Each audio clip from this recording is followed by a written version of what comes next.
Hello everyone and welcome back to my channel. I wanted to create this series on birth control just to go over the different options when it comes to birth control, but also to give you some information to help you decide which option is best for you. Guys, not all options will suit all women, and unfortunately there is no perfect contraceptive method. There are two types. There's a hormonal option and a non-hormonal option. In this video, I won't go into much detail explaining the risks or benefits. I will briefly discuss the types and how they work to prevent pregnancy. But later on in different videos, I'm going to go into depth, pretty much outlining each method. So I like to start off with the hormonal options. And first up is the combined oral contraceptives, commonly referred to as the pill. They work by preventing ovulation. So the endometrial lining, there are some changes, and the cervical mucus thickens. Those changes, it makes it difficult for the sperm to enter the uterus and fertilize an egg. In order to be prescribed the pill, you must meet certain criteria because there are risks, and it's important to understand those risks. The next hormonal option is the progestin-only pill, commonly referred to as the mini pill.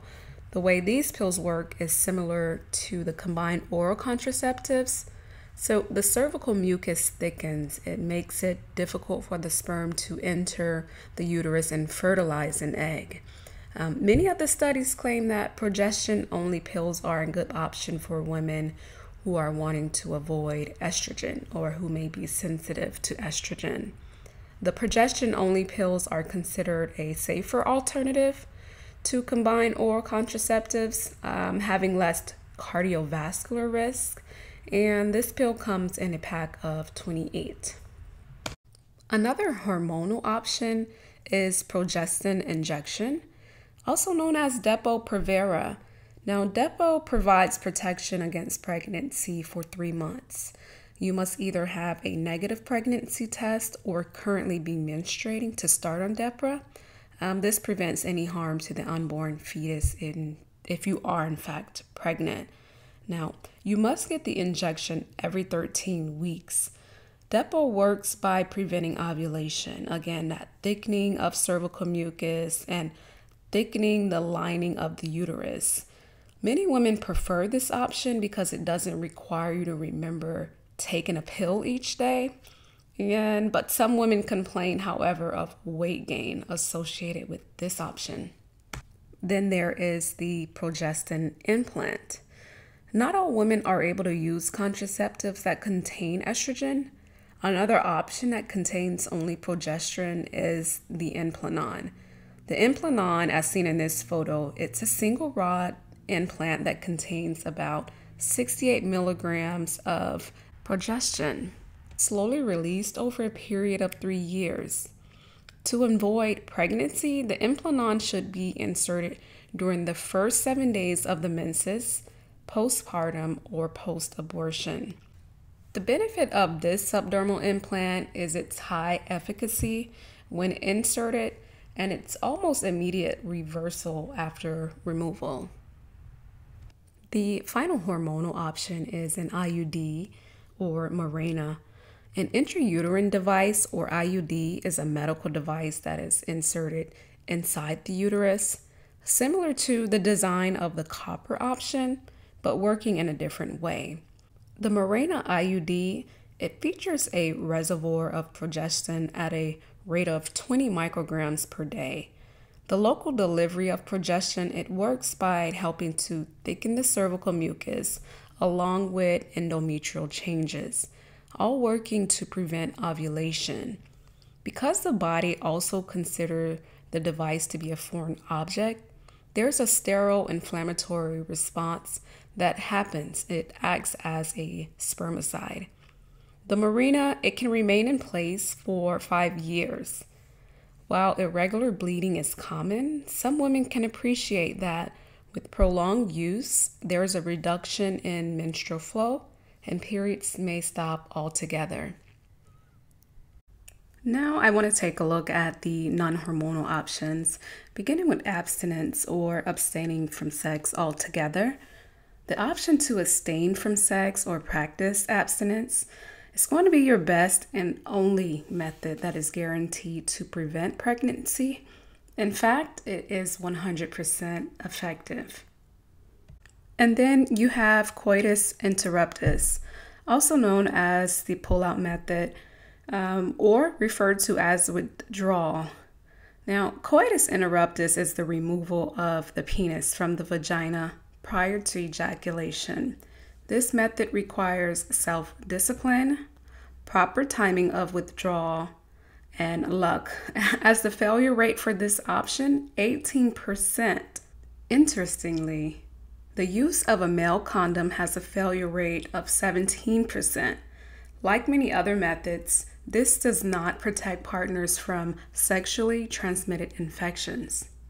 And then there is the lactation amenorrhea method. It's the process of solely breastfeeding on demand during the first 6 months after pregnancy. If used correctly, this method prevents the release of eggs from the ovaries.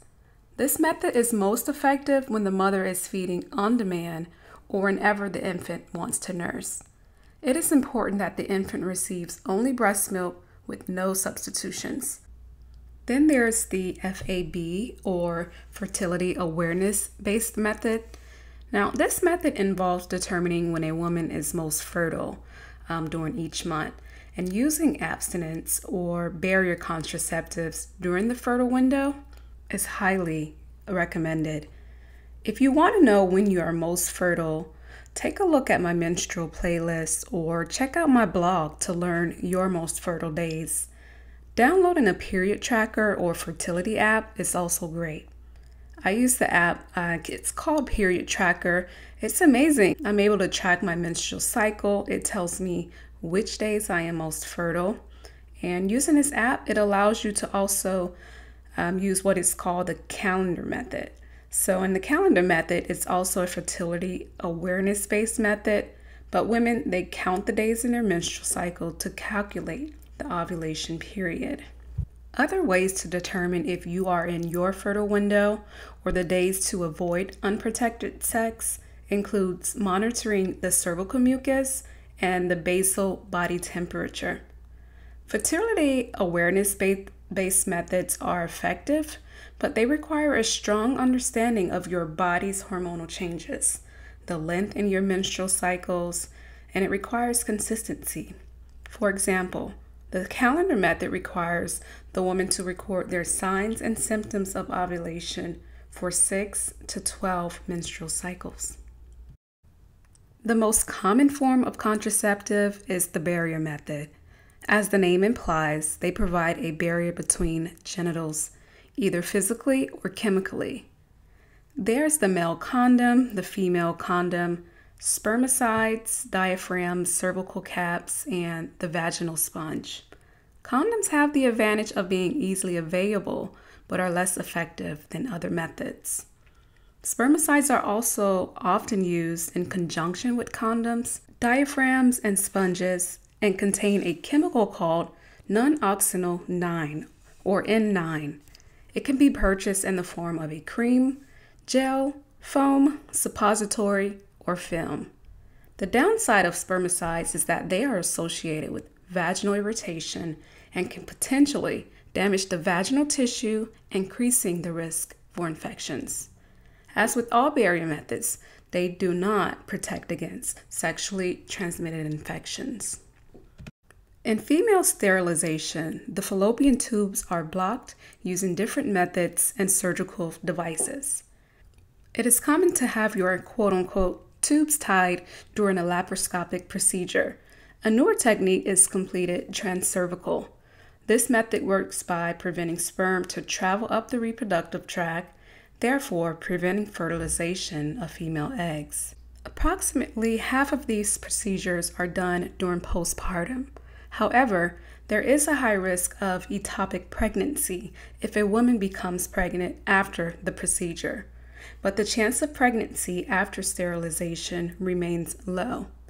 Men may also undergo sterilization It's also called a vasectomy, by cutting the small tubes that carry sperm from the testes. The benefit of this option is that males do not experience changes in their sex drive, male hormonal production, or sexual function. And lastly, the non-hormonal option would be the copper IUD.